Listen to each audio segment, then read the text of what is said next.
autoridades, ponentes y todos los presentes. Iniciaremos el día de hoy con la actividad de asistencia técnica ante el riesgo de transmisión de difteria en el marco de la alerta epidemiológica número 25-2020, código AE 025-2020 del Ministerio de Salud, para lo cual contaremos con las ponencias del día de hoy. Primero, clínica y tratamiento en casos de difteria. Y segundo, vigilancia epidemiológica en difteria. Para lo cual tenemos las palabras de bienvenida que estará a cargo de la doctora Karina Montano Fernández, subgerente de la atención preventivo, promocional y de complejidad creciente de la Gerencia Central de Prestaciones de Salud. Muchas gracias, buenos días con todos y bienvenidos a esta primera asistencia técnica en un tema tan relevante que hoy nos convoca como es la difteria, ¿no? Quiero dar un caluroso saludo a nombre de la doctora Cecilia Bedoya Velasco, gerente central de prestaciones de salud, que ha tenido bien realizar esta asistencia técnica para todas las redes asistenciales, prestacionales, gerencias y órganos de línea que nos acompañan el día de hoy. Asimismo, de la doctora Tania Paredes Quiliche, gerente de políticas y normas de atención integral, ¿no? Entonces, dar la calurosa bienvenida a ustedes y espero que los objetivos de la reunión se cumplan y podamos contar con esta asistencia técnica y elementos técnicos que nos ayudan a realizar nuestras actividades, ¿no? Muchas gracias. Gracias, doctora Karina. Y asimismo le damos nuestra bienvenida a nuestra ponente, la doctora Olguita del Pilar del Águila, infectóloga pediatra del Hospital Edgardo Rebagliati Martins, con una trayectoria muy amplia de esta experiencia, como lo puede demostrar en su especialidad. Bienvenida y adelante, doctora. Tengan ustedes muy buenas tardes. Agradezco la invitación a la subgerencia de prestaciones especializadas y es un gusto dirigirme a cada uno de ustedes ahí donde se encuentren. Nos convoca a esta reunión pues la alerta epidemiológica ante el riesgo de transmisión de la difteria, y sabemos que hasta la fecha hay 2 casos confirmados de difteria, ¿no? De 2 niñas, de una niña y de una adulta mayor, ¿no? De 69 años, y asimismo a la vez la confirmación de 3 casos, ¿no? Que están cercanos a la niña, ¿no? Que estaban cercanas a la niña. Bien, vamos a hacer una revisión acerca del diagnóstico clínico y tratamiento. En primer lugar, vamos a hacer una revisión del caso clínico, índice, ¿no? El primer caso después de 20 años, ¿no? Desde el año 2000 no se han reportado casos de difteria en nuestro país, pero ya como el dicho, ¿no? Crónica de una muerte anunciada, ya teníamos casos de difteria en Latinoamérica. Desde el 2018 se han reportado casos de difteria en países como Haití, en la República Bolivariana de Venezuela, Brasil, República Dominicana. Y estos casos se han seguido describiendo en el año 2019 y en el año 2020. Y en el contexto de la pandemia, donde nuestras coberturas prepandemia estaban en alrededor de 60, 70%. Y nuestro mejor año fue en el año 2018, donde tuvimos coberturas de hasta el 96%. Entonces, dentro del contexto de la pandemia, pues, era lógico observar que esta cobertura iba a decaer, y en el caso de la pentavalente, que es la vacuna referente de nuestro esquema nacional de vacunación, ha bajado hasta cerca del 30%, ¿no? 30%. Y ni hablar de los refuerzos, del primer refuerzo, que es a los 18 meses, y del segundo refuerzo, que es a los 4 años, que están por debajo del 30%. Entonces, es responsabilidad, entonces, ¿no? de los padres de familia y de nosotros como personal de salud, de contribuir de algún modo, pues, a que estas coberturas eleven. Por lo cual, el Ministerio de Salud está haciendo, bueno, y todas las demás entidades, ¿no?, de salud, Fuerzas Armadas, policiales, están haciendo las jornadas, y ya una se realizó en el mes de octubre, hay otra jornada que va a ser este sábado y este domingo, y en el mes de diciembre. Entonces, con ello queremos, pues, lograr aumentar estas coberturas de vacunación por lo menos hasta un 66%. Entonces, tenemos que colaborar todos, ¿no? Los padres, colaborar nosotros como personal de salud, porque imagínense, yo no pensaba ver pacientes con difteria, y espero no ver ni un paciente con difteria. Es lamentable que 2 compatriotas hayan muerto por difteria, siendo pues esto una enfermedad prevenible por vacunas.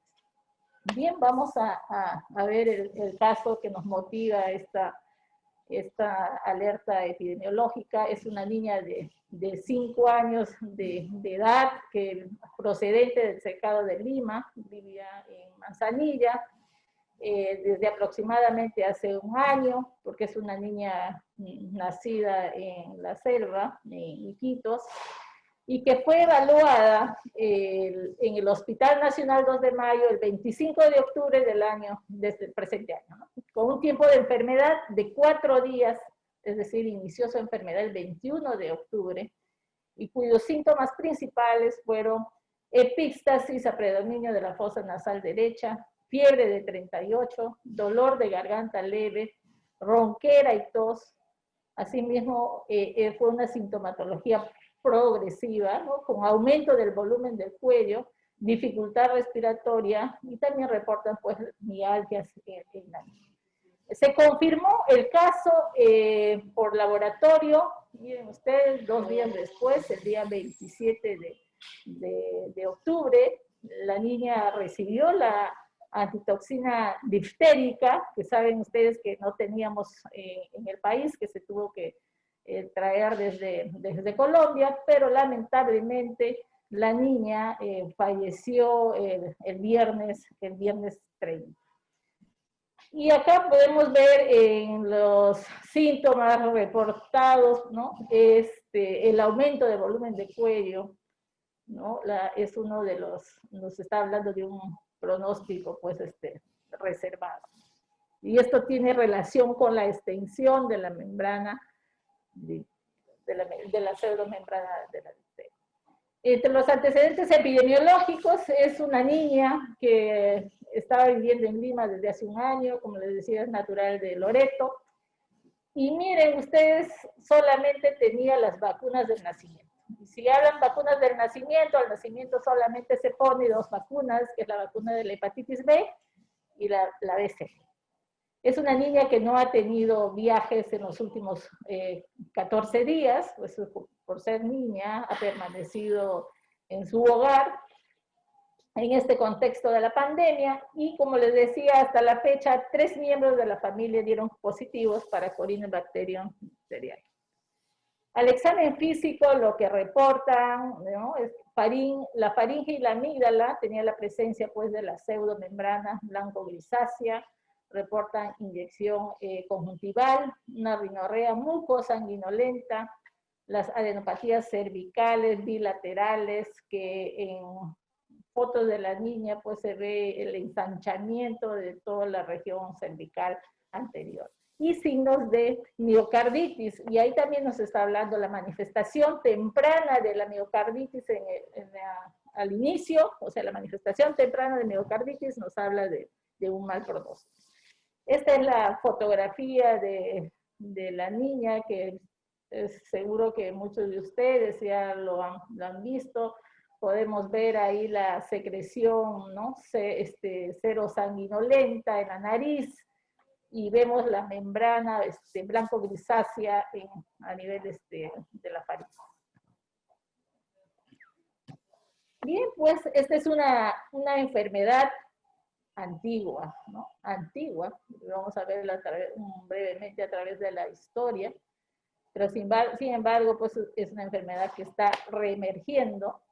Por lo tanto, desde hace 20 años, o sea, ahorita no podríamos hablar pues que alguien tenga la experticia en esta enfermedad, salvo que haya estado años previos en alguna de estas de estos países que les he descrito inicialmente. Pero acá en el país nadie, ¿no? Porque los expertos, nuestros expertos, ya no están en esta tierra o ya no están laborando en los hospitales. Bien, esta es una enfermedad, miren, que ha sido descrita desde el siglo V por Hipócrates. En el siglo VI también ya se describen algunos brotes epidémicos, pero no es hasta 1883 en que Klebs describe a la Corynebacterium dicteriae, ¿no?, extraída de estas placas a nivel de la faringe. Y fue cultivada por Lofer en 1884, ¿no? De ahí que es el otro nombre que tiene el Corynebacterium dicteriae de Klebs-Lofer. Rose y Yersin demuestran la producción de la toxina en 1888 y ellos mismos elaboran, ¿no?, la antitoxina equina en el año 1894.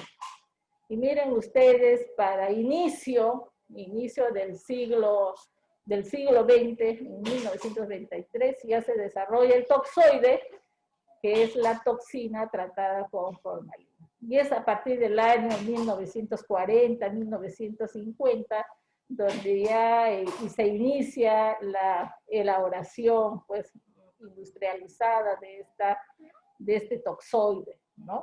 Y gracias a este toxoide han disminuido pues drásticamente los casos de difteria, sobre todo en los países pues, desarrollados, ¿no?, y en países en desarrollo como los nuestros, lo cual depende de unas buenas coberturas.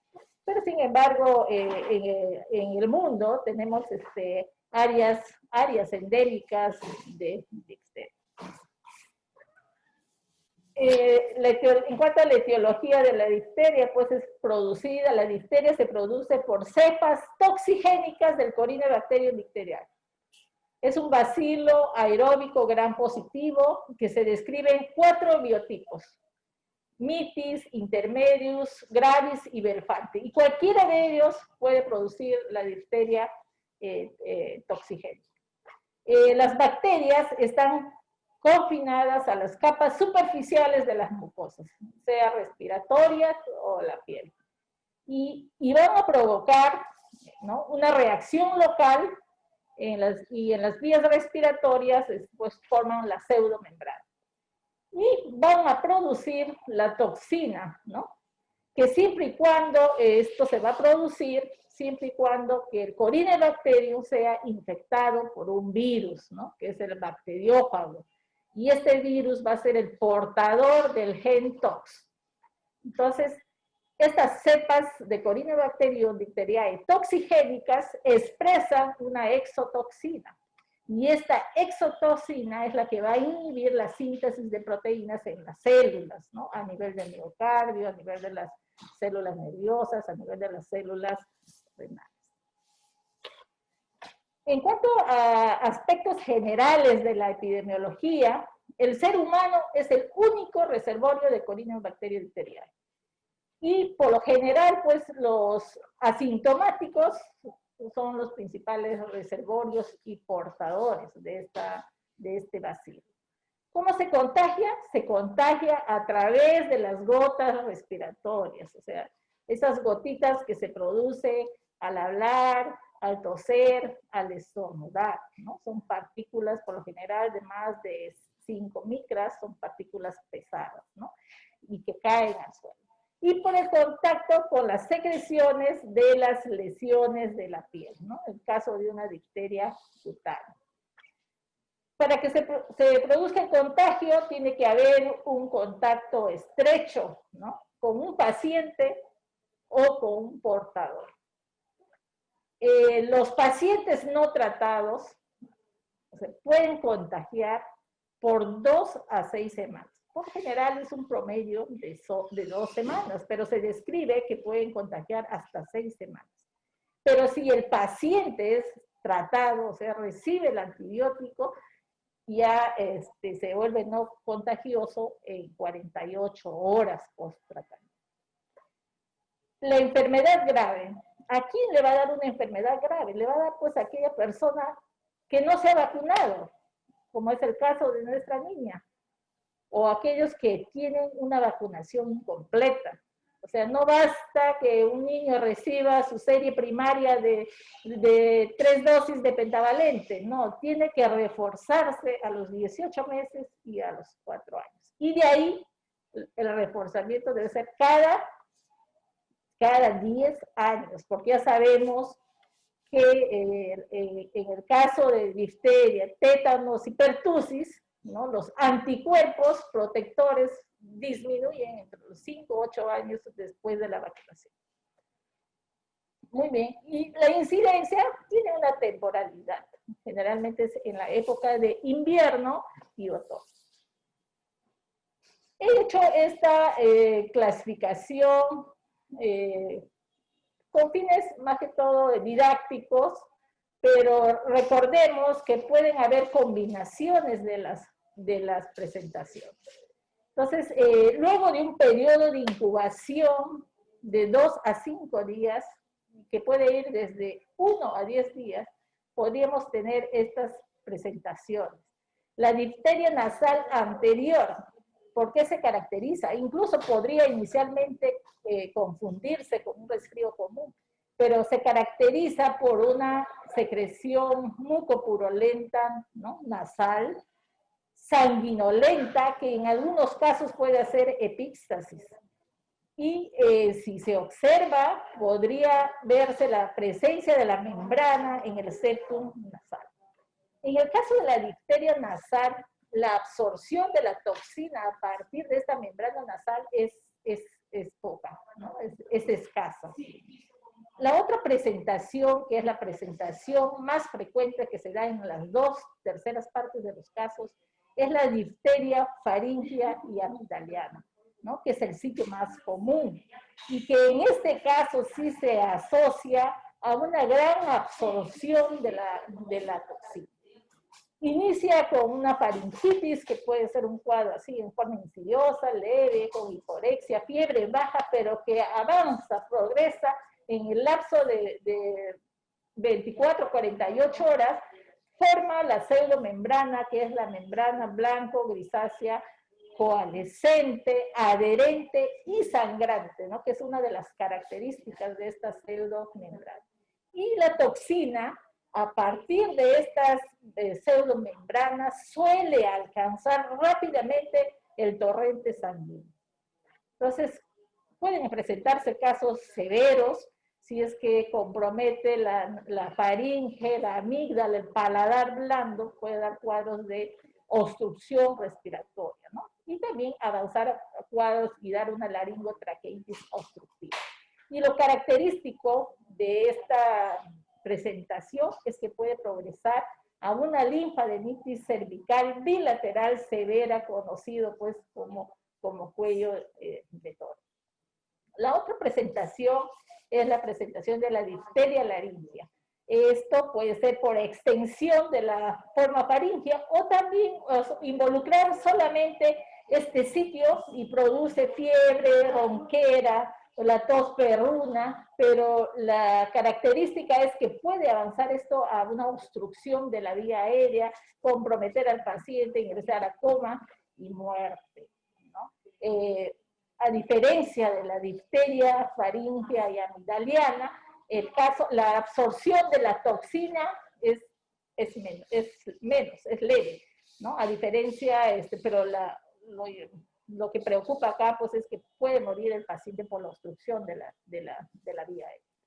Y la difteria cutánea, que se presenta sobre todo en las zonas del trópico, aquellas personas que no tienen hogar, ¿no? Que son causadas también por cepas toxigénicas o no. En este caso es rara la toxicidad sistémica. cuando preocuparía de repente un tamaño de más de 2 por 2 centímetros, ¿no? Puede ser una erupción escamosa o úlceras con bordes claramente delimitados, que puede observarse también la presencia de esta pseudomembrana en la base. Es muy importante porque puede constituir una fuente, ¿no? Una fuente de contagio, un reservorio. Veamos pues acá y vemos las imágenes de una difteria faringoamigdaliana que compromete, como vemos ahí, hasta el paladar blando, la úvula y en la parte inferior el gran aumento de volumen de la zona submandibular, ¿no? La área anterior del cuello, ¿no? Que es por crecimiento de los ganglios cervicales y del tejido, ¿no? Circundante. Las complicaciones de la difteria son atribuidas a la toxina, y muy importante, a la extensión de la pseudomembrana. Esta extensión de esta pseudomembrana nos puede causar obstrucción de las vías aéreas superiores, pero lo más importante que debemos recordar es que esta toxina se puede absorber a partir de estas lesiones y provocar, ¿no?, daño en otros órganos, y uno de los principales órganos afectados pues es el corazón, que puede producir miocarditis, ¿no?, produciendo bloqueos cardíacos, y que estos bloqueos cardíacos por lo general se observan 10 a 14 días después de la enfermedad, y que si se presentan en forma precoz nos está hablando pues de un mal pronóstico. Puede haber neuropatías craneales y periferias, y la difteria, puede haber la difteria palatina con parálisis del palatal y el habla nasal. Yo recuerdo la época del 80, mi profesor de infectología, el doctor Luna, en el Instituto, ¿no?, Nacional del Niño, presentándonos las secuelas de esta enfermedad, que es la parálisis del velo del paladar, que da esa habla nasal en el paciente. En cuanto a la mortalidad, es de 5 a 10%, sin embargo, también esta mortalidad puede ser cerca del 20%, o sea, puede elevarse. ¿Cómo hacemos el diagnóstico? Acá el diagnóstico es, ¿no?, fundamental, es el diagnóstico clínico, sospecharlo para actuar rápidamente, ¿no? Y, bueno, vamos a confirmarlo, y vamos actuando, ¿no?, cultivando y actuando. Y vamos a enviar muestras para el cultivo, ¿no?, sea de las muestras de la nariz o de la garganta y de cualquier otra lesión mucosa o cutánea. Y en este caso el material debemos tomarlo debajo de la membrana. En algunos casos, si es factible, ¿no?, enviar partes de la membrana. Y se cultiva en un medio especial, ¿no?, para aislamiento, que es el agar, sangre, cistina, telurito. Acá es importante hablar con el personal del laboratorio. Debemos notificar el caso para que se use este medio especial de aislamiento. Y no basta con aislar a la bacteria, sino que una vez recuperada tenemos que clasificarlo por biotipo y ver si es una cepa toxigénica, ¿no? Y a través del PCR también se puede determinar la subunidad A y B del gen tox. En cuanto al diagnóstico diferencial, o sea, tenemos que hacer el diagnóstico diferencial. En este caso les voy a hablar de la presentación más frecuente, que es la difteria faringoamigdaliana.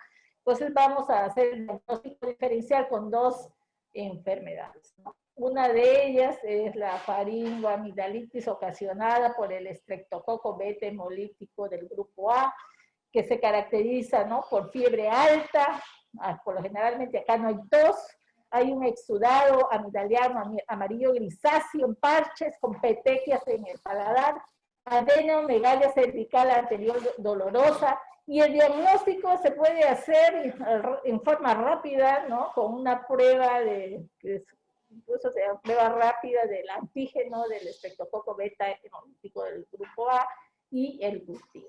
Sería pues ideal que todas las emergencias tuviéramos, ¿no?, la oportunidad de hacer este diagnóstico rápido.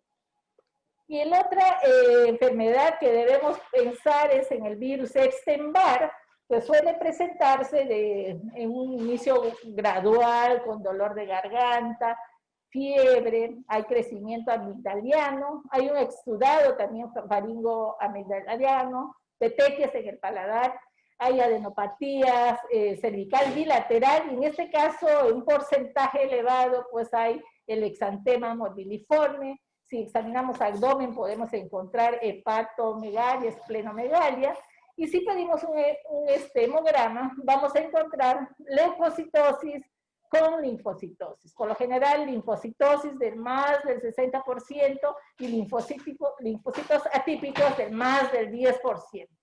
¿Y cómo podríamos confirmar esto?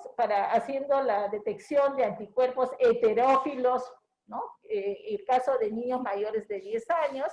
Para niños menores de 10 años y sobre todo niños preescolares, lo ideal sería pedir anticuerpos específicos, como es la IgM, o sea, serían anticuerpos contra la cápside viral positivos, IgM positivos, o contra la IgG-ERNA, que nos tiene que salir negativos, ¿no? O sea, si pensamos virus Epstein-Barr, tiene que ser IgM, BCA positivo e IgG-ERNA negativo, porque recuerden ustedes, IgG-ERNA significa ya infección pasada. ¿Cómo vamos a hacer el manejo del caso? Tenemos que dar tratamiento antibiótico, la antitoxina según la gravedad, que es lo primordial en este caso. Vamos a evaluar signos de alarma, el cuidado de la vía aérea, recordar que este paciente puede llevar a obstrucción de las vías aéreas superiores, entonces tenemos que intubar y probablemente hacer una traqueostomía. Entonces, imagínense todo lo que significa tener personal capacitado en intubación.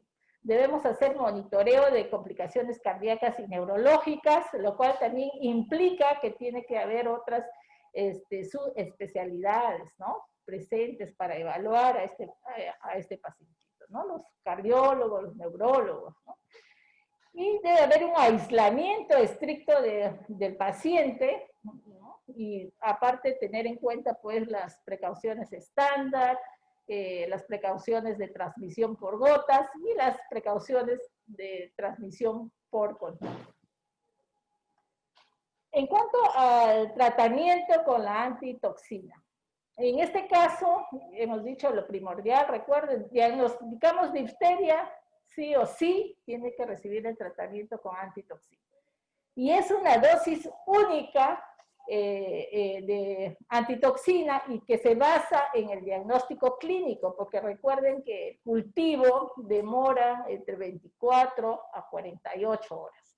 Y necesitamos dar antitoxina para neutralizar rápidamente a la toxina que viene circulando. Y entonces la antitoxina, lo ideal pues es que tiene que ser vía endovenosa.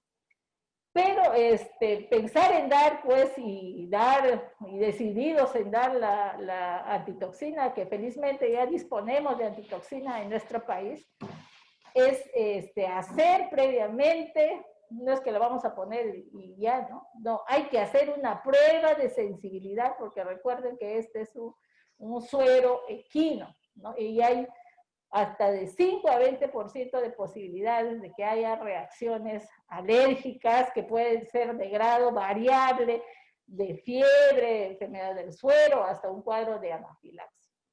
Y la dosis de la antitoxina también va a depender del tamaño y del lugar de la pseudomembrana, de la duración de la enfermedad y el grado de efectos tóxicos que se está observando. Acá vemos las dosis de la toxina, que va a ser igual para niños y adultos, va a depender solo de la gravedad de la enfermedad. Si es una localización, por ejemplo, faringia o laringia, con una duración de 48 horas o menos, la dosis es de 20.000 a 40.000 unidades. Si es nasofaringia, ¿no? Es un poco más, de 40 a 60.000. Y si es una enfermedad extensa y con duración de 3 días o más, o con tumefacción difusa del cuello, hay que usar unas dosis de 80.000 a 100.000. En el caso de la difteria cutánea, no existe un consenso, ¿no?, en cuanto a la utilidad de la antitoxina, pero se recomienda siempre y cuando pues, sean úlceras de más de 2 por 2 centímetros. Entonces, la antitoxina se debe utilizar en los casos sospechosos de difteria en un entorno hospitalario sin esperar la confirmación del laboratorio. Estos valores nosotros lo tenemos en la alerta epidemiológica, así como que también si vemos que este paciente, porque tenemos que hacer una prueba de sensibilidad que se hace en el antebrazo, en donde se aplica 0.1 cc de la antitoxina diluida en 1 en 10 de solución salina. Entonces vamos a administrar eso en un antebrazo y en el otro antebrazo hay que hacerle un control solamente con solución salina, esperar un lapso de 20 minutos y ver si presenta la reacción muy semejante a lo que es del PPD, ¿no? Si es más de 10, pues no, es un paciente que tiene una sensibilidad a la antitoxina. Entonces ahí también hay que estar rezando que no haga ninguna reacción para que rápidamente uno pueda administrar la antitoxina. Porque si no viene todo este proceso, que es el proceso de desensibilización, ¿no?, por tiempo de administración y dosis. Entonces esto también está dentro de la alerta. Como ustedes comprenderán, en este lapso de 20 años, pues no tenemos un personal capacitado en ello. Yo me imagino que ya deben haber venido de los diferentes países a apoyarnos, a ver cómo se hace, ¿no?, a capacitarnos de cómo hacer estos procedimientos. Miren todo lo que, ¿no?, el gasto que representa para nuestro país y el estrés que significa para nosotros como personal de salud tener que tratar a un niño o un adulto con difteria. Tenemos que dar también la terapia antimicrobiana y terapias aceptables. Recuerden, el tratamiento de elección son los macrólidos, dentro de ello la eritromicina, vía oral por 14 días. El caso de que requiera uso endovenoso, ¿no?, que no tolere la vía oral, dependiendo también de la gravedad de la enfermedad, lo que tenemos es la penicilina G, la penicilina G sódica, ¿no?, acuosa, endovenosa por 14 días. Eso también, incluso en hospitales de nivel 3 y 4, yo por lo menos hace la primera quincena del mes de octubre, no había la disponibilidad de este antibiótico, ¿no?, de la penicilina G sódica. Entonces, eso también tenemos que ver que en nuestros hospitales contemos con la penicilina G sódica. Lo otro que también se puede usar es la penicilina G procaínica intramuscular por 14 días. Entonces, ¿cuál es el objetivo de dar el antimicrobiano? Es detener la producción de las toxinas, erradicar el organismo e impedir la transmisión. Y como les digo, o lo que también se reporta, y así es, no sustituye a la antitoxina, ¿no? Recuerden siempre, la antitoxina acá es el tratamiento principal. Y una vez dado el tratamiento antibiótico, tenemos que documentar que hemos eliminado al bacilo. Y debemos tomar los cultivos 24 horas después de terminado el tratamiento antibiótico. Y para confirmar que ya no tiene bacilo, pues tenemos que hacer dos cultivos consecutivos con una diferencia de 24 horas. Estos son los tratamientos, las dosis del tratamiento antibiótico que también tenemos en la alerta epidemiológica, ¿no? La dosis de la penicilina G sódica, que es 100.000 unidades por kilo día, dividido en 4 o 6 dosis por 14 días. La bencilpenicilina procaínica, 50.000 unidades por kilo, al día por 14 días, ¿no? Eso es, recuerden que es intramuscular, 14 días muy doloroso, ¿no? Así que lo ideal es que tolere bien la vía oral para que reciba su eritromicina, que es la dosis es de 40 a 50 miligramos por kilo día, dividido en cuatro dosis, ¿no? Por 14 días. Dosis máxima vía oral, 500 miligramos cada 6 horas. Y la fenoximetilpenicilina oral o penicilina oral, porque no, yo por lo menos en estos años nunca he usado, y no sé, creo que en el país tampoco existe, ¿no? Que es de 50 miligramos por kilo día. Dividido también en 4 dosis por 14 días. Y la otra alternativa es la acitromicina vía oral en dosis de 10 a 12 miligramos por kilo día, no sé, una vez al día, máximo 500 miligramos por 14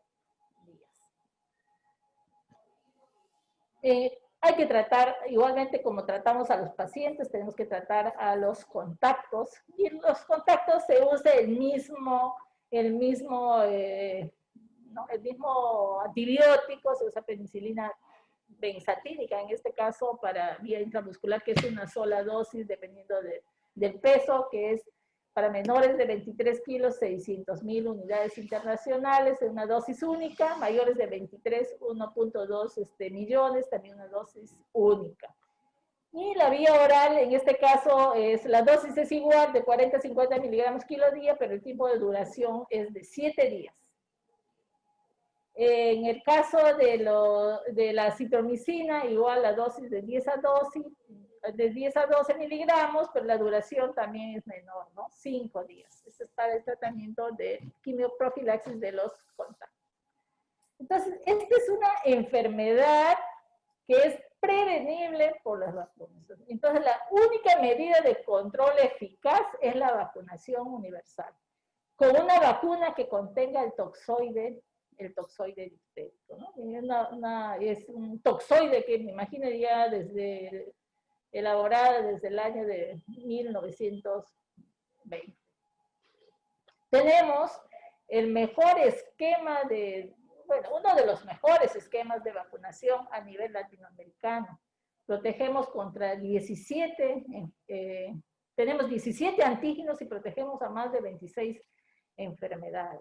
Entonces, lo único, pues, es que tenemos que hacer cumplir nuestro esquema de vacunación, que cada vez ya no solamente, pues, vacunamos a los niños menores de 5 años, sino que estamos abarcando a más poblaciones, como son los adultos mayores de 60, los pacientes con algún factor de riesgo, a la gestante, ¿no? Entonces, tenemos las vacunas y hay que utilizarlas. Solamente para recordarles que el niño menor de 5 años tiene la primovacunación, ¿no? Tres dosis, que es a los 2, 4 y 6 meses con pentavalente, que además, bueno, de proteger de difteria, protege contra pertusis, tétano, hemófilos, influenza B y hepatitis B. O sea, la serie primaria son 3 dosis. En esta época que estamos acelerando nuestros esquemas de vacunación, podemos usar el intervalo mínimo de aplicación de estas vacunas, que es de 4 semanas o de un mes. En el caso de la pentavalente, yo puedo usar hasta los 4 años, 11 meses, 29 días, ¿no? Para aquellos que están con esquemas incompletos y que no han recibido, pues, ninguna vacuna. Y después tenemos nuestros refuerzos, que son con la DPT, o sea, vean ahí ustedes, es DPT en letras mayúsculas, y es para proteger se usa para proteger a los 18 meses y a los 4 años. Es decir, que nuestro niño menor de 5 años debe tener 5 dosis, ¿no? De difteria, de tétano y de pertusis. Esta vacuna ahora, según la alerta epidemiológica que tenemos, la DPT, según nuestra norma técnica del 2018, decía aplicar hasta los 4 años, 11 meses, 29 días. pero ya según la alerta epidemiológica, esto podemos usar hasta los niños menores de 7 años, ¿no? La DTP mayúscula. Para aquellos niños mayores que no han sido vacunados, tenemos la otra presentación, que es la D minúscula, T mayúscula, ¿no? Que es la que vamos a usar en los adultos mayores o los niños mayores, que es la que vamos a usar en la gestante, ¿no? Y es la que vamos a usar en los trabajadores de salud, ¿no? De lo que ustedes están presentes, no puedo ver quiénes levantan la mano, pero quisiera saber pues, cuántos han sido vacunados, quiénes han estado pendientes de reforzar su vacunación por lo menos cada 10 años, ¿no? Protegerse contra difteria y tétanos. Y esta es la vacuna que se incorporó desde el año 2018, que es la D minúscula, T mayúscula, P minúscula acelular, ¿no? La DTPA, y que se administra, según nuestra norma técnica, solamente a las gestantes, a partir de las 27 semanas de gestación. Y esto se da con el fin de que la gestante produzca la inmunoglobulina pues, G antipertusis y nos ayude a proteger en los primeros 2 meses a nuestros recién nacidos. Entonces, pues, recordemos que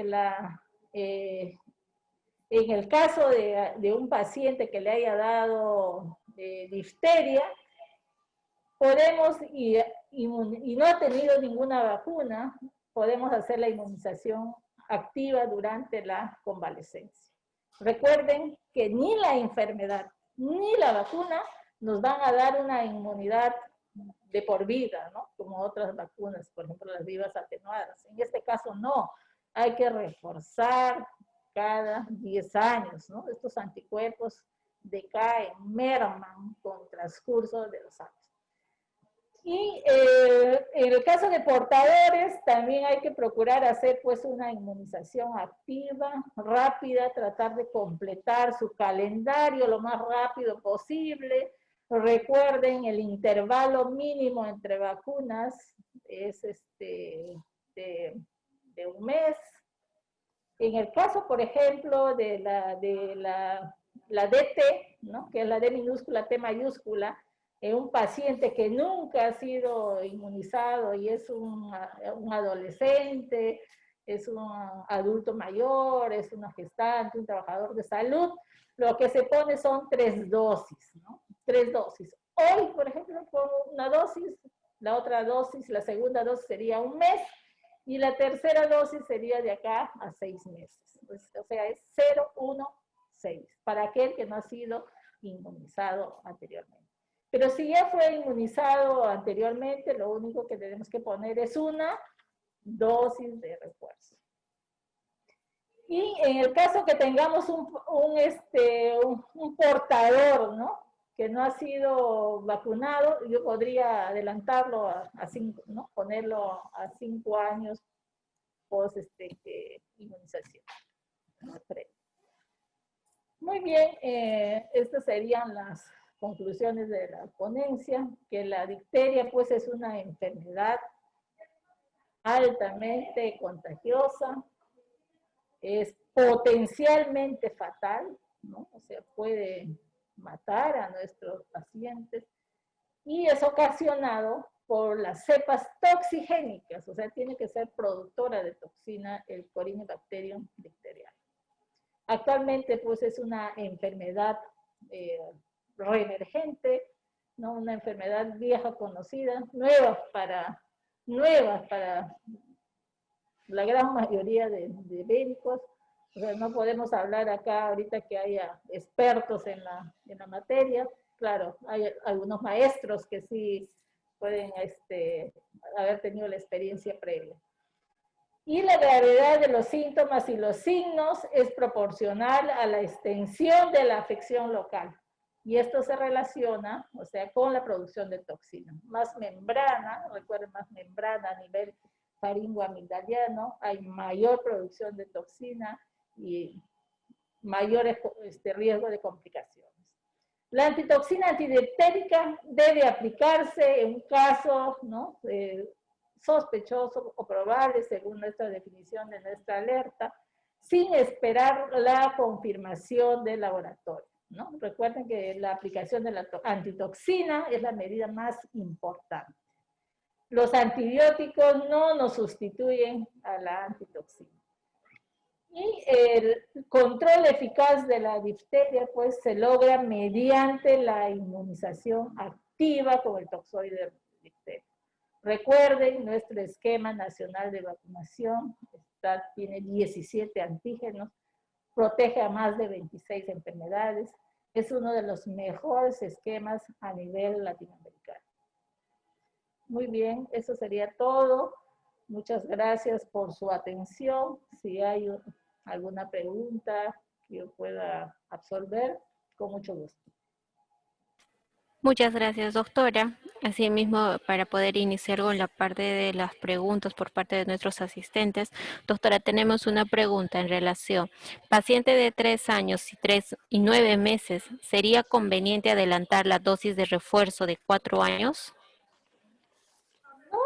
No es necesario cumplir con el esquema nacional de vacunación. Si tiene su serie primaria, su refuerzo de los 18 meses, esperar a los 4 años para aplicarle su dosis correspondiente. Podría decir que es un niño que está siendo bien inmunizado, que estamos al día, ¿no? Una niña al día en sus inmunizaciones. Recuerden que en este momento los centros de vacunación deben estar abarrotados de personal de salud, de personas, de niños. Entonces, en este caso de esta pacientita, no, pues esperar a que cumpla los 4 años para recibir su 5ª dosis. Doctora, disculpe, en resumen, están solicitando que pueda repetir cuáles serían las indicaciones para vacunar en casos de brote. Todos aquellos pacientes que tienen un esquema de vacunación incompleto, ¿no? Revisen, ¿no? Pedir un esquema, ¿no? Nosotros como personal de salud deberíamos pedir, así tal como a veces pedimos el DNI, deberíamos pedir el carnet de vacunación, ¿no? Para ver si nuestro niño está actualizado según su edad las inmunizaciones, ¿no? Entonces, si está al día, excelente, pero si no está al día, tenemos que hacer una apuesta del día y no perder la oportunidad de vacunar y aplicar, ¿no? En este caso, si es un niño que tiene 3 años y no se puso su refuerzo de los 18 meses, pues hay que ponerle refuerzo de los 18 meses. Si estamos a un niño de 4 años que no tiene un esquema de vacunación, podemos iniciar con la pentavalente, o sea, no tiene una serie primaria que son 3 dosis de pentavalente, yo debo iniciar aplicando la pentavalente. Y sí puedo usar yo el intervalo mínimo de 1 mes para aplicar la 2ª dosis y otro mes para aplicar la 3ª dosis. Entre la 3ª dosis de la serie primaria, para aplicar el siguiente refuerzo, que es la DPT, yo debo ver un intervalo mínimo de 6 meses, ¿no? Entonces podemos, de pentavalente 0, 1, 2, 6 meses de espero para hacer el refuerzo de la DPT. Y en el caso, por ejemplo, si estoy ante un adolescente que no ha recibido la vacuna desde la época de los 4 años, recuerden que los anticuerpos descienden entre los 5 y 8 años, por eso es que se recomienda un refuerzo a los 10 años para producir una respuesta, ¿no? Para activar a nuestros linfocitos de memoria, linfocitos B de memoria, para que empiecen a producir anticuerpos. Entonces, en ese caso, si yo estaba bien vacunada previamente, solamente necesito una dosis de refuerzo. No tengo que reiniciar, como lo que les decía, de poner 0, 1, 6 meses. No, tengo que poner un refuerzo. ¿A quién le pongo las 3 dosis de 0, 1, 6 meses? Aquel que no ha tenido ningún esquema de vacunación o ha sido una vacunación incompleta, ¿no? Tengo que ver, pues para ello tengo que yo pedir el carnet de vacunas. Ante la duda, por decir, no tengo carnet de vacuna, pues tengo que asumir que no ha sido inmunizado, y en ese caso, pues, si es un adolescente, un adulto, tendrá que recibir las 3 dosis, ¿no? Con DT, que es 0, 1, 6 meses. Y yo estoy hablando teniendo en cuenta las vacunas de nuestro esquema nacional de vacunación, ¿no? Porque si es un niño que hace más de 10, 11, 12 años no ha sido vacunado contra difteria, tétano, yo le recomendaría que se ponga además pertussis, ¿no? Que viene en esta presentación que es D minúscula, T mayúscula, T minúscula, o la DTPA celular. Eso sería, ¿no? No sé si le respondí a su pregunta. Sí, doctora, muchas gracias. Doctora, otra pregunta. ¿Alguna contraindicación de la vacuna? Ninguna. Es un toxoide, es una vacuna inactivada. O sea, no hay ninguna contraindicación. Salvo pues que sea un paciente que esté gravemente enfermo, sería la única, ¿no? Con fiebre, hospitalizado, ahí no le voy a poner la vacuna. Yo tengo que esperar que ese paciente salga de alta, se recupere, ¿no? Salga de alta y le aplico la vacuna. No existe ninguna contraindicación para la aplicación de estas vacunas, ¿no? Así es. Bueno, salvo que haya hecho a la aplicación de la vacuna, así que haya presentado alguna reacción, ¿no? A una vacunación previa, quizás ahí yo podría pensar en aplicar no una vacuna con pertussis a células enteras, sino aplicar una pertussis acelular, ¿no? Que no tenga todo el componente de la bacteria, sino solamente fragmentos de la bacteria, ¿no? Que se encuentran en la membrana, que son las vacunas acelulares, ¿no? Que en nuestro esquema de vacunación, la única acelular que tenemos es la DTPA que se pone a la gestante. Pero recuerden que en forma privada sí existen otras vacunas combinadas, como son las vacunas combinadas, la hexavalente, que tiene pertussis acelular, las pentavalentes acelulares, las tetravalentes acelulares. No, yo estoy hablando de nuestro esquema de vacunación, ¿no? Para las vacunas que contienen el componente de toxoide difterico, no hay ninguna contraindicación para aplicar.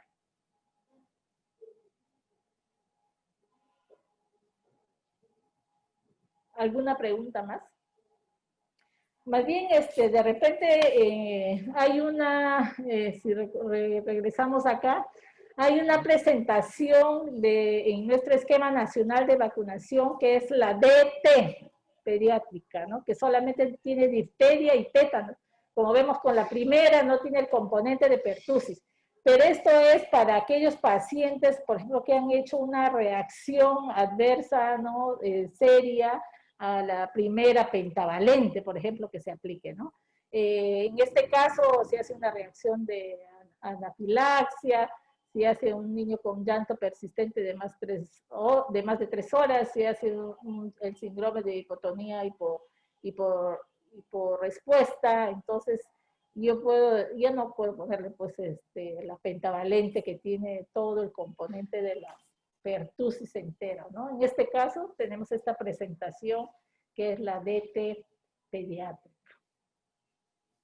No sé si hay alguna pregunta más.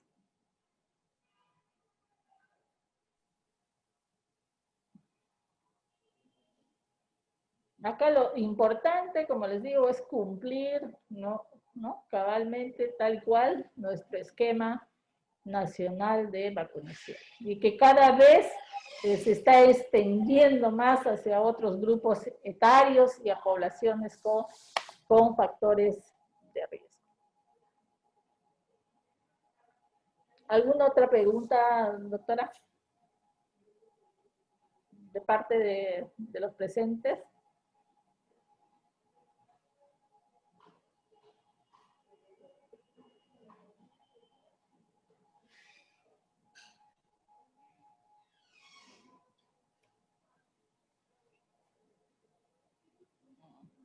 bueno, no sé si puedan Doctora. compartir el micro. Sí, doctora, voy a ceder la palabra a las personas que han levantado la mano. Ok. Disculpen, tenemos ya al siguiente ponente, si podemos... Perfecto. Por favor. Ya, ok. Entonces, muchas gracias por su atención y ha sido un gusto dirigirme a todos ustedes a través de este medio. Gracias. Muchas gracias, doctora.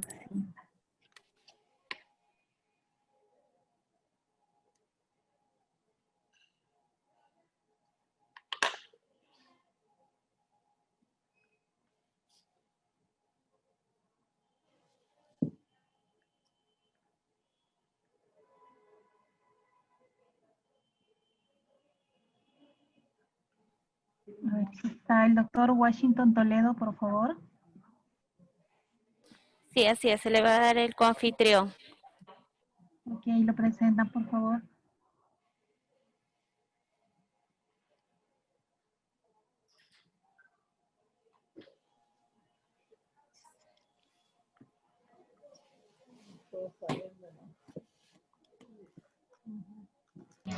Doctor Washington, adelante.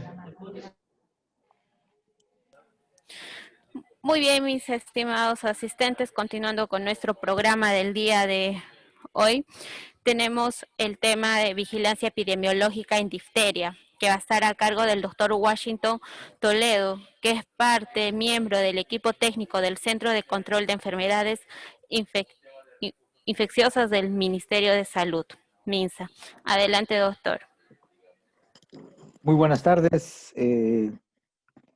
Entiendo que la directiva o la alerta epidemiológica 025-2020 es una de las alertas muy extensas porque ha abarcado varios aspectos que complementan la vigilancia epidemiológica, como es el tratamiento del caso, de los contactos y portadores, que ya ha sido presentada. Entonces me voy a limitar fundamentalmente en esta presentación al tema epidemiológico, ¿no? A la parte o al componente epidemiológico.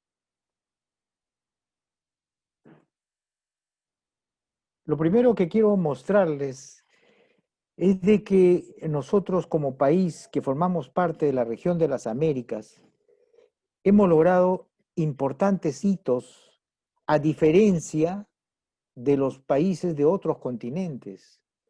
En la primera década de este siglo XXI, estamos hablando del 2000 al 2010, 2012, prácticamente nuestros países, y dentro de ellos Perú fundamentalmente, ha logrado eliminar muchas enfermedades, erradicar o eliminar la circulación endémica de poliomielitis, sarampión, rubiola, ha eliminado enfermedades como el tétano neonatal y ha hecho un control acelerado de enfermedades como fiebre amarilla, como hepatitis B, como tosferina, como difteria y otras. Y esto tiene una relevancia y significancia porque la mayoría, si no todos los países de la región de las Américas han cumplido con alcanzar esos niveles importantes, esos hitos importantes en salud pública. Pero el tema que siempre hemos repetido es de que no solamente era lograr o alcanzar esos hitos, sino el desafío es en sostener esos hitos alcanzados. Y el sostenimiento de esos hitos está basado principalmente, no son los únicos, pero principalmente en dos pilares. Uno es la vacunación y dos es la vigilancia epidemiológica. ¿Por qué? Porque en los otros países de otras regiones del mundo, esas enfermedades todavía circulan. Y si nos descuidamos en una vigilancia que no cumple los estándares nacionales o internacionales, o las coberturas no son como la que queremos, coberturas homogéneas. ¿Qué quiere decir coberturas homogéneas? Que el país alcance el 95% a más. Que cada región del país alcance el 95% más de cobertura. Que cada red, que cada microred, que cada distrito o que cada ámbito de un establecimiento logre alcanzar el 95% más. Eso es homogeneidad. Sin embargo, nuestras coberturas no son homogéneas desde el punto de vista de país, desde el punto de vista de regiones. Hay regiones que están mucho más o mejor vacunadas su población que otras. Y por otro lado, la vigilancia.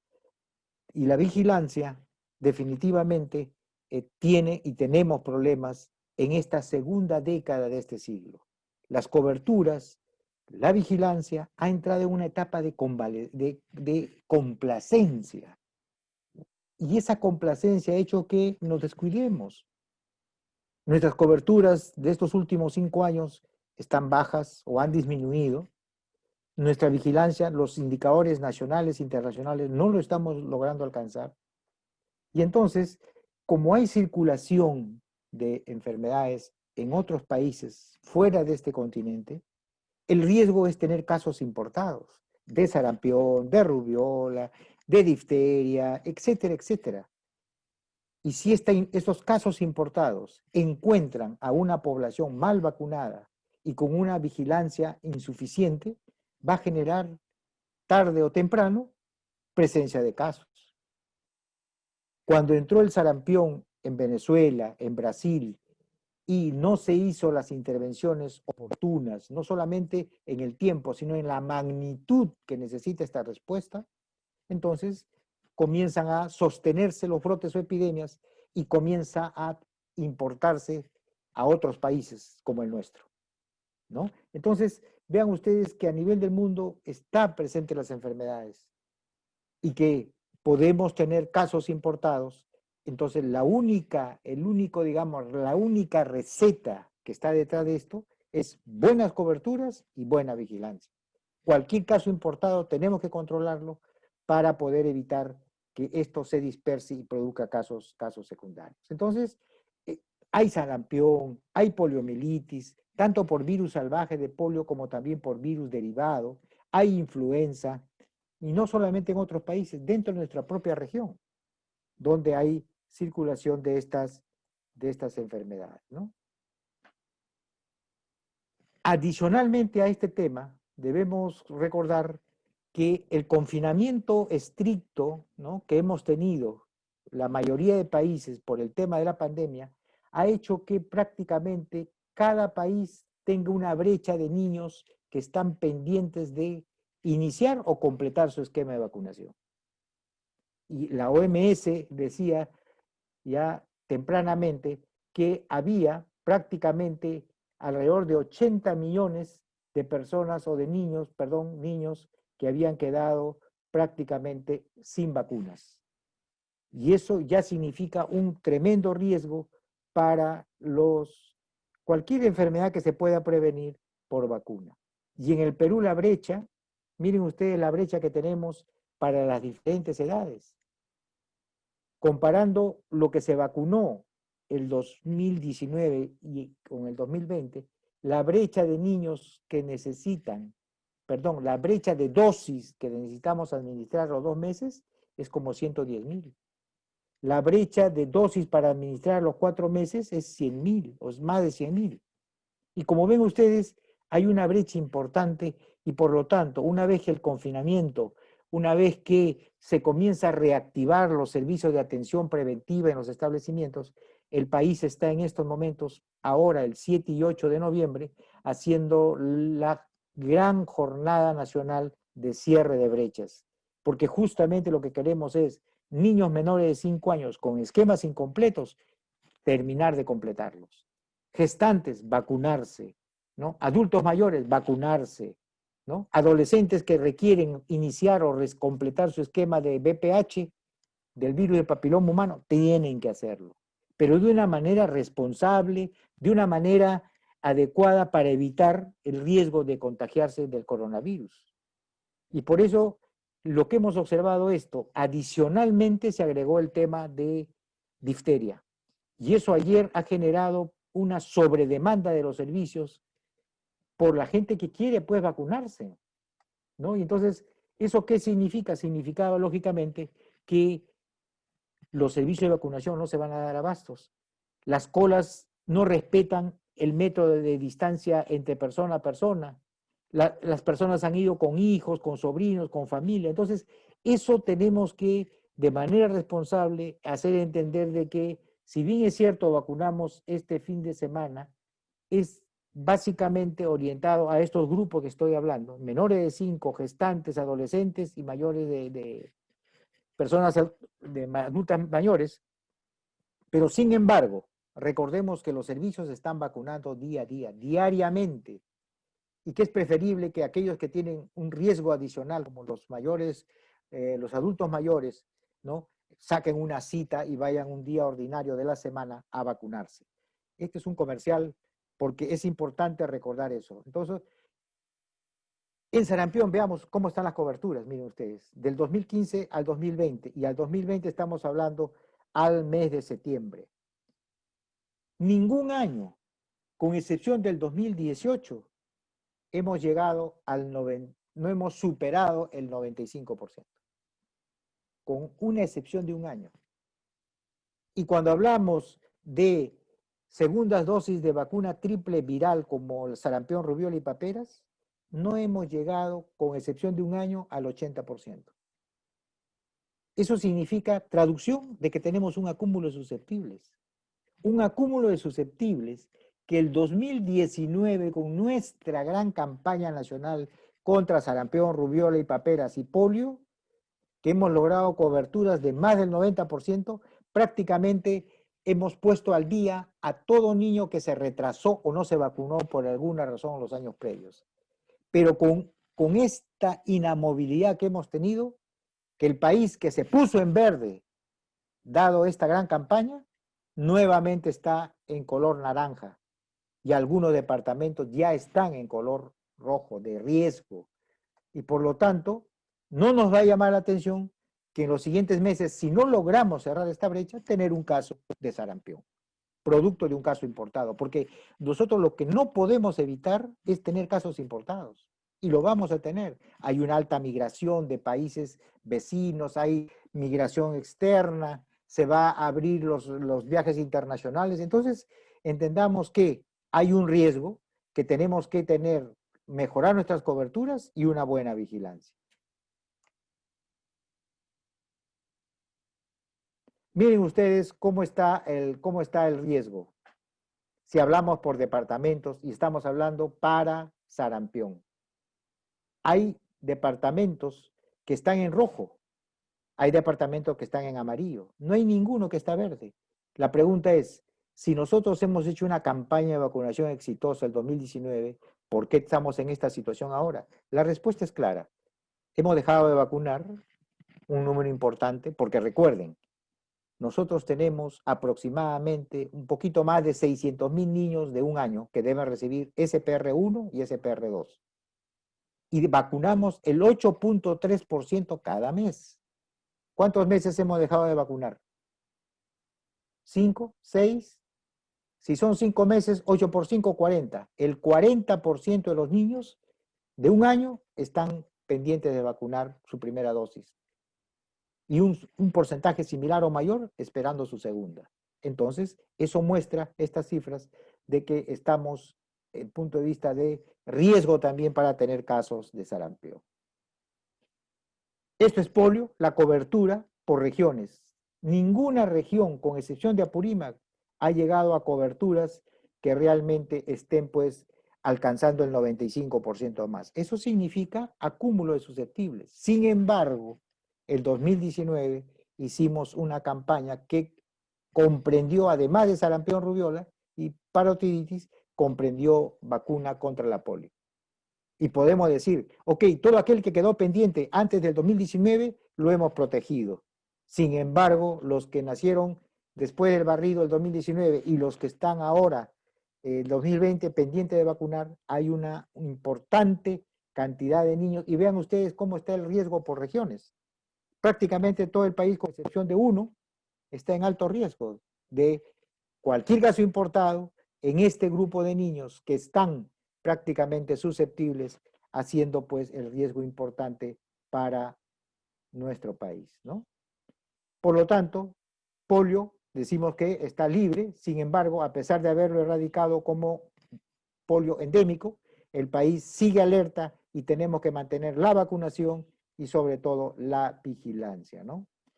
Difteria. Ahora vamos al tema de difteria. O sea, redundando la cosa, el país, como cualquier otro país, está en riesgo de tener casos secundarios producto de un caso importado, cualquiera sea la enfermedad. Sarampión, rubiola, polio, difteria, etcétera, etcétera. ¿Por qué? Porque tenemos población que está en este momento susceptible. Y si no sensibilizamos más nuestro sistema de vigilancia para captar el caso importado, porque lo importante es captar el caso importado para dar las medidas de control y evitar casos secundarios. Ese es el secreto. Difteria, miren ustedes, Haití, desde la semana prácticamente 32 del 2014 a la semana 34 del 2020, ha notificado más de 1000 casos. Y dentro de ellos 132 muertos. En Haití la enfermedad es endémica, ¿no? Ahora, Venezuela, aparte de sarampión, tenía brote de difteria, que inició en julio del 2016 hasta la semana 34 de este año, han notificado más de 3000 casos con 294 defunciones. Brasil, vecino nuestro, del 2010 al 2019 han reportado 662 casos con 8 fallecidos. Y Dominicana, entre la semana 45 y 46 del 2010, ha reportado un conglomerado de casos de difteria, 7 casos en un conglomerado. Reflexión, Haití es endémico la difteria, y Dominicana y Haití comparten un mismo espacio, una isla, la Española, y son fronterizas, y no tienen todo alrededor es agua. Y yo pregunto, ¿por qué Haití es endémico para difteria? Tiene casos, muertes, y Dominicana solo 7. ¿Acaso no hay migración de Dominicana para Haití, de Haití para Dominicana? Claro que hay. Tuve la suerte de estar el año 2000-2001 en el brote de poliomielitis, estar casi 6 meses en Dominicana, y conozco perfectamente la situación sanitaria de ambos países. Entonces, la diferencia está que Dominicana vacuna y tiene un buen sistema de vigilancia. Eso es importante porque eso nos enseña que no hay secreto para este tema de las enfermedades que se previenen por vacuna. Es básicamente vacunación y vigilancia. Y con eso se arregla el problema. Y cuando tenemos el caso, tenemos que entrar básicamente a intervenir de una manera masiva y rápida, porque si no, desborda la enfermedad. Bueno, esto es toda la publicidad, ¿no?, sobre difteria y sobre el riesgo que significa. Esto simplemente muestra que Brasil les decía, miren, año a año él presenta casos de difteria, donde nos muestra fundamentalmente, es cierto que los menores de 5 son el grupo más afectado desde el punto de vista de casos. Sin embargo, no quita que hay otros grupos que sí pues se vuelven susceptibles, como escuchábamos en la previa presentación, de que ni la enfermedad, tampoco la vacuna, sostiene una inmunidad de por vida. ¿Esto qué significa? Que significa que cada cierto periodo de tiempo tiene que vacunarse la persona para sostener la inmunidad que evite enfermarse. Y Brasil tiene límite con nosotros, límites fronterizos, y estando circulando la enfermedad, lo importante es recomendar que las fronteras que tienen de Perú, los distritos fronterizos de Perú con Brasil y con cualquier otro país, tienen que ser prácticamente esa población vacunada y tienen que montar una vigilancia, pues una vigilancia de alta calidad para evitar. Venezuela no es limítrofe con nosotros, pero hemos tenido una corriente migratoria bastante importante en un país donde circulaba o circula difteria, y pueden venir o personas con periodo de incubación y enfermarse acá, o portadores sanos que pueden tener. El tema no es evitar la migración, no es decir que no vengan y cerrar la frontera, no. Acá el secreto es tener a nuestra población bien vacunada y una vigilancia de alta calidad. El 2018, cuando hubo el brote acá en Perú de sarampión, yo estuve en Bolivia un año trabajando por OPS, y cuando hubo los 2 primeros casos de Puno, en febrero, del 2018, las autoridades bolivianas dijeron cerremos frontera con Perú y se acabó, no va a entrar. No, le dije, eso no es la respuesta de salud, cerrar fronteras. En este caso, existiendo primero una vacuna para evitar enfermar. Si usted tiene a su población fronteriza y en general a la población del país bien vacunada, miren, que venga sarampión del Marte, no nos vamos a enfermar. Y eso se hizo. Se invirtió en vacunación de toda la población del distrito de Desaguadero, etcétera, etcétera, y logramos no tener casos. Y hasta ahora Bolivia, hasta el año pasado, no había reportado ningún caso importado, menos secundario de sarampión. Entonces, repito, en este caso, Venezuela tiene casos, como repito, del 2016 al 2020, y lógicamente que eso es preocupante, ¿no? Haití, en Haití ya hemos hablado, pero lo importante es ver que nosotros también recibimos migrantes, transeúntes de migrantes de Haití hacia Brasil. Esa es su ruta de ellos, Haití, Lima y Brasil terminan llegando. Pero lo que llama la atención es que la alta tasa de letalidad que han tenido ellos, miren ustedes, el 2014 el 50%, el 2016 el 40%, eso habla de un sistema de salud realmente que tiene problemas en su organización, en su respuesta inmediata o rápida ante casos y por lo otro lado, la accesibilidad a los servicios, porque si una persona tiene los síntomas y acude inmediatamente, el médico sospecha, como bien decía la doctora, inicia el tratamiento antibiótico y recibe la toxina antidiftérica, miren, este caso no va a llegar a consecuencias peores. Porque si uno dilata el tiempo, entonces por más que se dé tratamiento antibiótico y por más que se ponga la toxina va a actuar a nivel de sangre, ¿no es cierto?, sobre la toxina que está circulando, pero no sobre la toxina que ya ingresó a las células. Y por ello es el tratamiento precoz con antibiótico y con la toxina antidiftérica es fundamental. Y el médico tiene que sospechar de la enfermedad porque la precocidad en el tratamiento, en el manejo, ayuda mucho. ¿Qué han hecho estos países? Es necesario aprender un poco de lo que hicieron. Venezuela. El 2019, perdón, ¿cuándo empezó el brote de sarampión y difteria? 2016. 3 años después, ellos hacen una gran campaña. Vacunaron 8.5 millones de niños contra sarampión entre 6 y 15 años. Y 5 millones o más de 5 millones de niños entre 7 y 15 años contra difteria. El tema es el tiempo que dejó pasar, el tiempo que permitió que circulase, el tiempo que no solamente se enfermaron, sino aparecieron portadores y que probablemente estos se dispersaron pues en la gran migración que tuvieron en los años 16, 17, 18, que fueron los años donde la corriente migratoria de ese país fue muy intenso a diferentes países de la región, incluidos nosotros, por cierto. Haití, ¿no es cierto? El 3 de abril del 2018. ¿Cuándo empezó el brote de la epidemia en Haití? 2014. 4 años después de que la enfermedad se diseminó, hace su gran campaña de vacunación. Más de 2.3 millones de niños de 1 a 14 años fueron programados para su vacunación correspondiente. Repito, esto no es una crítica, sino son lecciones aprendidas que tenemos que tener como país para ver cómo respondemos y vemos el ejemplo de muchos países, ¿no es cierto?, en esta situación de la difteria. ¿Cómo está la cobertura de pentavalente como países, de pentavalente 3 y los refuerzos de DPT a los 18 meses y 4 años? Ahí está. Son raros los departamentos como Apurímac, como Cajamarca, ¿no?, que han logrado superar el 95% con vacuna pentavalente. El resto no ha podido lograr, no ha logrado. Y esto estamos hablando de un acumulado de 2016 a 2020, hasta septiembre de 2020. Y cuando hablamos de segunda dosis, que es la barra gris, prácticamente ninguno ha llegado al 70%.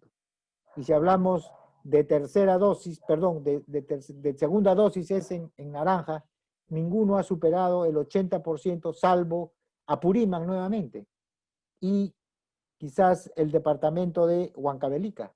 Pero cuando hablamos de tercera, el segundo refuerzo, a los 4 años, que es la barra gris, realmente pues ninguno, con raras excepciones, ha alcanzado el 70%. Quiere decir que tenemos una cantidad de susceptibles importante para difteria, y lo vemos acá en el gráfico de abajo, donde, en la tabla de abajo, donde vemos que el total de niños susceptibles para difteria menores de 5 años en el país es de cerca de 700,000 niños, menores de 5.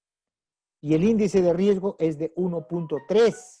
O sea que prácticamente tenemos una masa de susceptibles que puede sustentar, ¿no?, un brote importante en el país. Y si hablamos por regiones, miren ustedes que Callao está con el 2.4, es decir, tiene el doble de población menor de 1 año que estaría prácticamente susceptible, y el resto de departamentos, con excepción de 4, estarían pues en un riesgo importante para lo que es el difteria. Entonces, lo que tenemos que hacer básicamente es orientarnos fundamentalmente a cerrar brechas. Todo niño menor de 5 años, ¿no es cierto?, que 7 y 8 y los días, incluso días particulares, tiene que completar su esquema de vacunación contra difteria y tétano. Carmen, está mucho. Entonces, eso es una cosa importante. Y ahora vamos a revisar rápidamente, ¿no? Es importante entonces sensibilizar nuestro sistema ahora para difteria. La notificación de casos es importante verlo desde el punto de vista de la recomendación que está en la alerta 025, donde para la vigilancia normal de difteria se basaba en captar casos que cumplían con la definición de probable. Es decir, todo caso caracterizado por laringitis, faringitis o amigdalitis y que tenía presencia de una membrana, ¿no es cierto?, en amígdala, faringe o nariz, entonces era un caso probable, inmediatamente se empezaba el tratamiento antibiótico y se empezaba la antitoxina diftérica. Y luego se obtenía la muestra de laboratorio y se confirmaba el caso, ¿correcto? Eso era la vigilancia normal.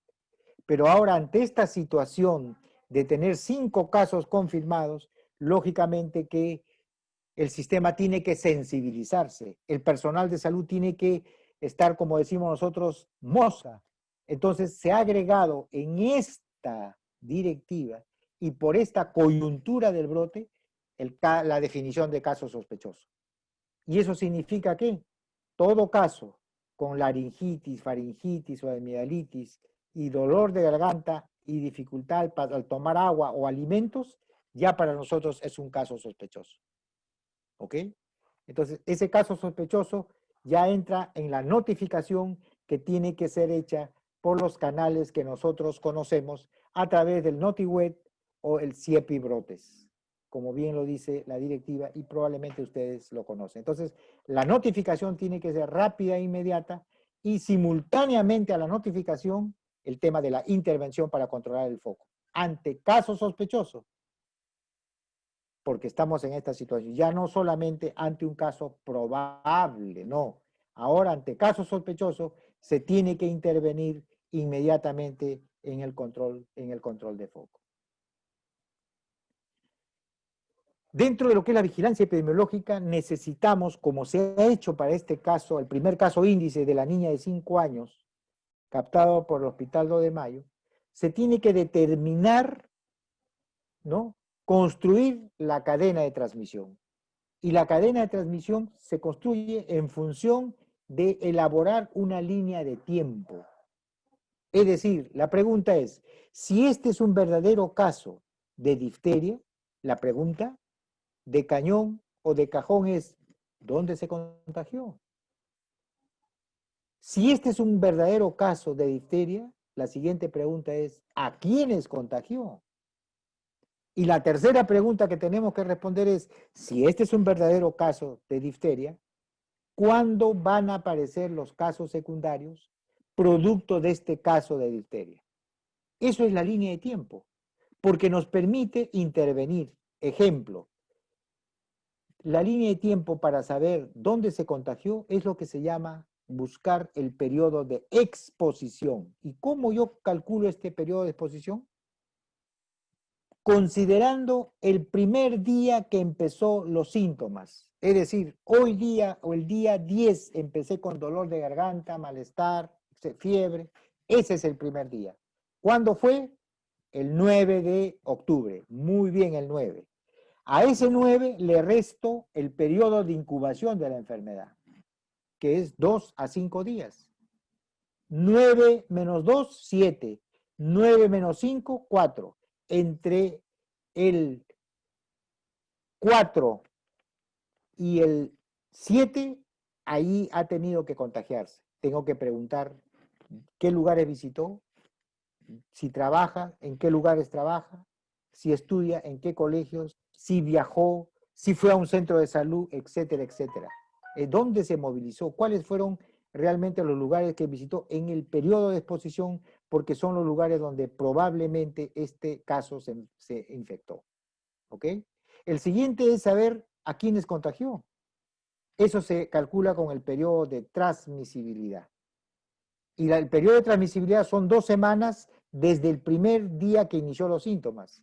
Si esta persona empezó el 9 más 14, 23. Es decir, desde el día 9 hasta el 23 de octubre, ¿quiénes son sus contactos?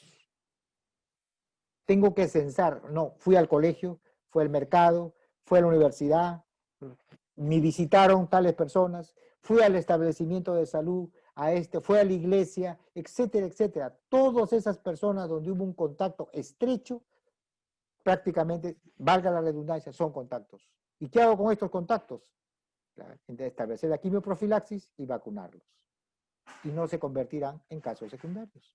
Entonces, como ven ustedes, esto es importante de saber captar el caso, hacer su buena cadena de transmisión, construir su línea de tiempo e intervenir correctamente en estos ámbitos que estamos hablando.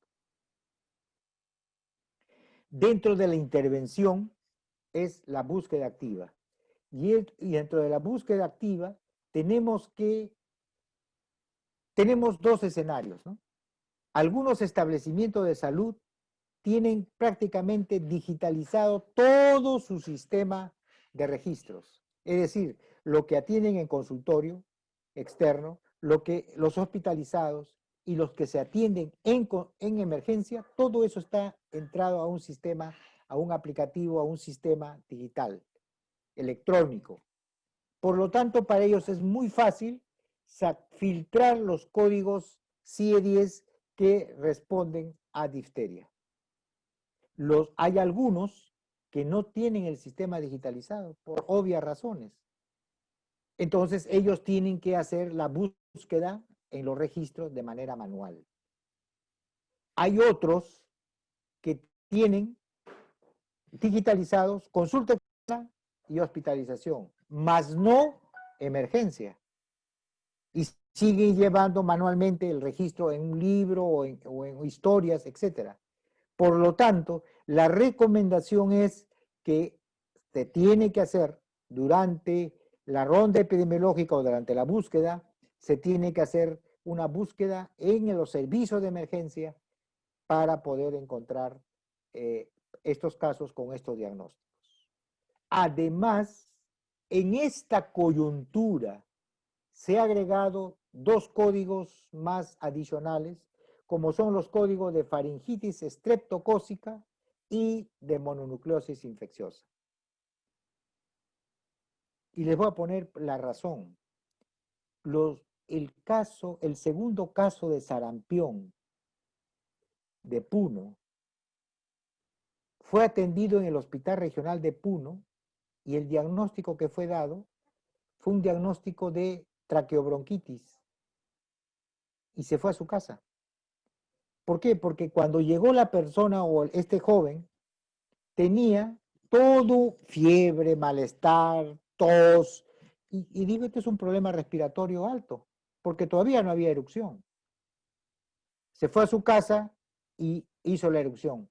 Y cuando regresó por presentar la erupción, le dijeron, sí, yo vine antes y me trataron acá. ¿Qué le dieron? Tal cual medicina. Ah, usted ha hecho una reacción alérgica. Y le dieron tratamiento antialérgico, corticoide y un antihistamínico y lo mandaron a casa. Entonces, ¿cómo encontraron este caso de sarampión cuando estaban haciendo búsqueda activa casa a casa? Algo similar pasa con esta enfermedad.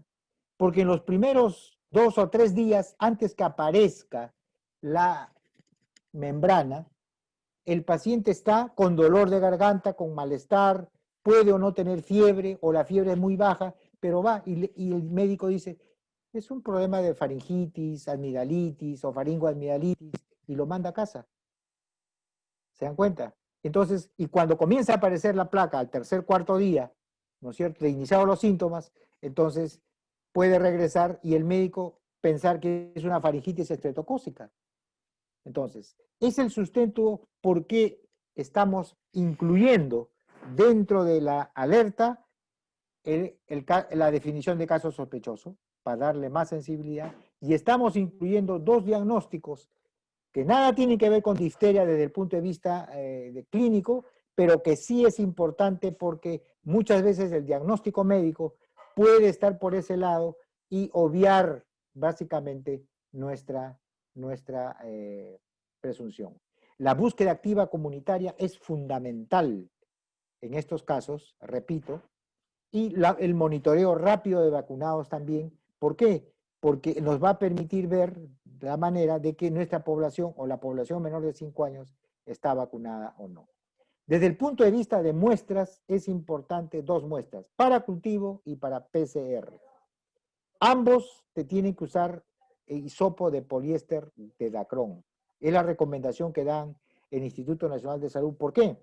No usemos los que tienen mango flexible, útil para obtener muestra para tosferina. Acá tiene que ser poliéster de Dacron o de Dacron. Y el medio de transporte, si es para cultivo, tiene que ser el medio Amies de carbón o Stuart. Y para PCR, simplemente en tubo seco estéril. Y a temperatura ambiente, no necesita pues congelamiento para su envío inmediato a los niveles correspondientes. Yo creo que sobre vacunación ya han conversado bastante del aspecto. Sin embargo, lo que estamos haciendo en este tema de casos confirmados es la vacunación para control de foco. Es decir, en este momento está en 4 distritos de Lima, que son Lima Cercado, La Victoria, Agustino y San Luis. Allí lo que se está haciendo es completar el esquema de vacunación en el menor de 7 años. Es decir, pentavalente o DPT a células completas en el menor de 7 años. Y en el mayor de 7 años simplemente colocamos la DT. Como bien claro lo dice la alerta para el control de foco epidémico. Por supuesto que seguimos vacunando a las gestantes según o de acuerdo al esquema nacional. Y lo otro importante es que el personal de salud debe recibir su dosis de diftotétano. Eso es una cosa sine qua non importante para evitar el tema de que el personal de salud se enferme. Y para los distritos priorizados y distritos de fronteras, lógicamente la vacunación se da de acuerdo a las directivas que están establecidos dentro del contexto de vacunación. Ya han hablado sobre el tema de contactos, el tratamiento que debe recibir los contactos y lo mismo que de portadores, como en el caso del papá de la niña fallecida por difteria, él es un portador porque no ha hecho el cuadro clínico, entonces él necesita, aparte de vacunarse, recibir la terapia de la quimioprofilaxis como conversar. Rápidamente, para ver las lecciones aprendidas que podemos sacar de este caso, ella va al hospital 2 de mayo el 26 de octubre, ¿no? Es una niña de 5 años que inicia sus síntomas el 19 de octubre. ¿Cuántos días demoró en llegar esta niña al establecimiento? Prácticamente 7 días. Es decir, que ella inicialmente fue manejado con un antibiótico como la amoxicilina en domicilio y no buscó la atención en un servicio médico y llegó al hospital prácticamente porque presentó sangrado nasal, una epístasis, por lo que fue llevada al establecimiento y al examen allí en emergencia del hospital encontraron membrana en la región de úvulas. Es una niña que niega inmunizaciones previas, ¿no? Tuvo varicela a los 4 años y ella vive con una hermanita y ambos padres, la hermanita de 1 año. Ellos viven ya 1 año en Lima porque su procedencia es de la área de selva del país de Ucayali, básicamente, ¿no? Esta es la foto de la niña y de la membrana que presentaba ella. La evolución en el hospital prácticamente inicia con la penicilina G sódica, 350.000 cada 6 horas, y es evaluada por varias especialidades y coinciden todos en el diagnóstico, en la presunción diagnóstica. Le hacen una prueba para COVID y sale IgG reactiva e IgM negativa, o sea, estaba en la fase de convalescencia ya del COVID.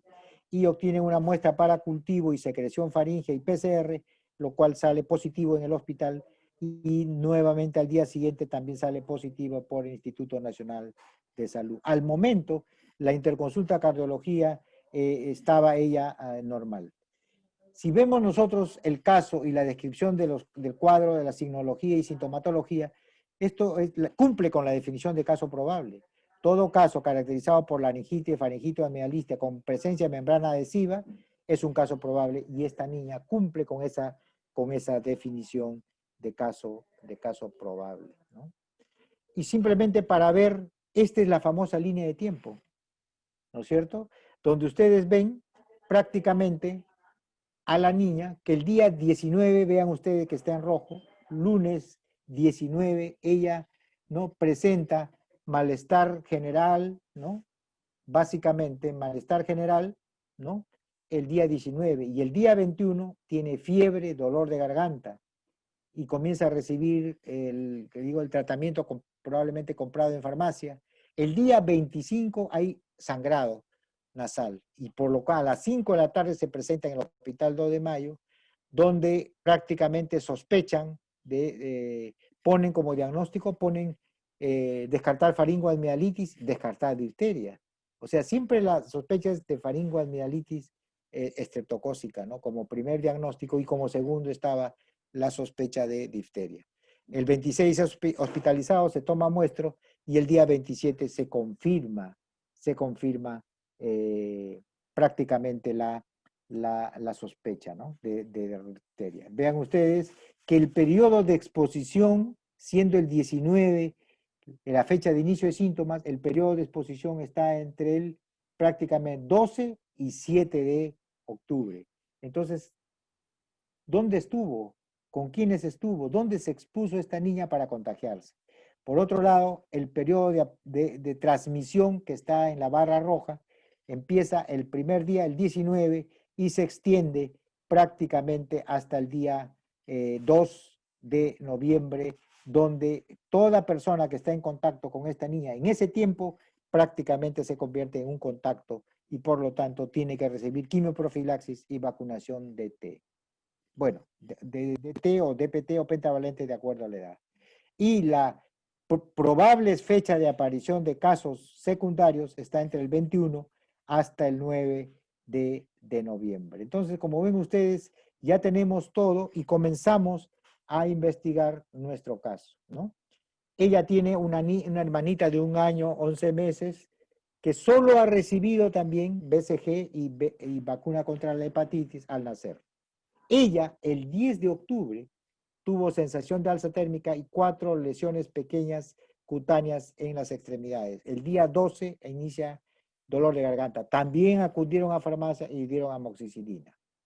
Sin embargo, los padres manifiestan que 3 familiares jóvenes procedentes de Pucallpa se hospedaron en el departamento, es decir, 4 personas más 3 personas, 7 personas, un hacinamiento importante como factor de riesgo para esta enfermedad, que aparentemente por lo menos 2 de ellos tuvieron síntomas respiratorios agregados al hacinamiento, ¿no? Entonces, ya podemos ver de que si la niña estaba en las barras, en los cuadros amarillos, vemos el comportamiento de la hermanita, que el día 12 presentó no las lesiones y el día 15 tuvo los problemas respiratorios, por lo cual recibió amoxicilina. Y el día 19, nuestro caso índice, empieza la enfermedad. Y vemos la visita de los 3 familiares que vienen, 2 de ellos el día primero inician la sintomatología respiratoria y que estarían dentro de el periodo de exposición de la niña. Entonces la probabilidad, ¿no es cierto?, es básicamente tener cómo estos niños pudieron, o esta niña, perdón, podría haberse contagiado, producto de que estos contagiaron a la hermana y la hermanita contagió a la hermana, al caso índice, en este caso a la hermanita, ¿no? Entonces, fundamentalmente, prácticamente cumple con la definición y lo importante es conocer y decir que este tuvo un cuadro de PCR positivo, ¿no? Y que por lo tanto se está manejando 3 hipótesis de probable contagio. Rápidamente, esto es lo que se trabajó el primer día y vean ustedes el monitoreo rápido de vacunados. De 23 niños entrevistados, menores de 5, 10 de ellos les faltaba completar su esquema de vacunación, ¿no? Ya ven, se dan cuenta, o sea, hay una brecha importante para poder cerrar. De estos 10 niños, 2 de ellos le faltaba la segunda dosis de pentavalente, 2 de ellos le faltaba la tercera dosis y 8 de ellos le faltaban los refuerzos correspondientes, ¿no? El día 27 se sacó la alerta epidemiológica 24, la cual se actualizó y salió la alerta 25 con la cual estamos hablando. La intervención movilizó 50 brigadas, se visitaron este primer día 28 más de 2.000 casas y se vacunaron cerca de 5.000 personas independientemente de si estas tenían o no antecedente vacunal. Este es el ámbito de intervención. El ámbito de intervención ante un caso sospechoso probable es 121 manzanas a la redonda. Ahí se hace búsqueda activa institucional, comunitaria, monitoreo rápido de vacunados y se vacuna en ese ámbito de 121 manzanas a la redonda, ¿no? Se amplió la investigación hacia el trabajo del padre, donde él trabaja y se identificó personas y la mitad de esas 35 personas que trabajan con él en el taller, la mitad de ellos son venezolanos. Se tomaron muestra de ellos, a la mitad de ellos sus resultados fueron negativos y estamos esperando los resultados de este segundo grupo de contactos básicamente que tuvo el padre con esta población. Asimismo, se pidió que el personal de salud del Hospital 2 de Mayo termine su vacunación que ya habían empezado y se amplió la investigación hacia Ucayali y hacia Loreto, donde también hay sospecha de que esté o podamos tener casos. Se hizo el plan de la Diris Lima Centro, hizo su plan correspondiente de intervención y ven ustedes de que la movilización fue inmediata, masiva y estamos en este momento no solamente trabajando con Lima Cercado, donde corresponde el lugar del caso que es Manzanilla, el barrio donde vive, sino se ha ampliado a distrito de San Luis, ¿no? La Victoria y por cierto el Agustino, que son limítrofes, ¿no? con el Lima Cercado en la parte donde vive el caso, ¿no? Entonces, ha habido limitaciones, sí, en la zona de peligro, riesgo, como en el tema y en el tema temático, fundamentalmente, ¿por qué? En el tema mediático, ¿por qué? Porque la prensa ha estado, pues, acosando al padre o a los familiares sobre este tema y, por otro lado, se ha filtrado información del INS, del reporte de informe del INS, como de las fotos por las redes sociales. Y por otro lado, ha habido inicialmente limitaciones desde el punto de vista de organizar el trabajo de campo. Bien, les agradezco infinitamente y si hubiese alguna pregunta, con todo gusto.